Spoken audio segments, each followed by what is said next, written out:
Martha Karua here has paid a heavy price in the struggle for second liberation of this country. She stood very firm at the time when very few people dared. She was one of those very few people who were able to come, stand up and tell the truth to the system.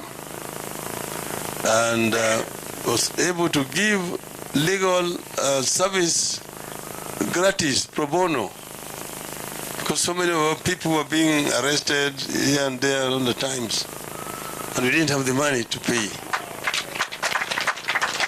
She was first with us, Ford, then Ford Asili, Ford Kenya. Eventually she ended up in the DP and became one of the first women who were elected in parliament at that time, the DP ticket.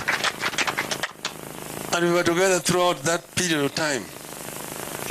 And second period, after we formed NARC, we went through all that today with Martha, and the pros and cons, the hills and the valleys and the mountains that we had to climb. But we are here.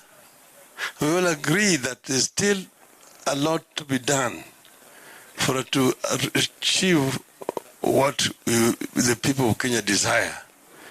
And we agreed that the time has come again for us to come together. And this final phase here, she's now a general in the struggle.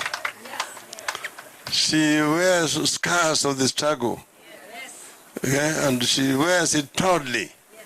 As a proud Kenyan, we said we are marching on until we reach that mountain top to go and plant the flag of liberation on top.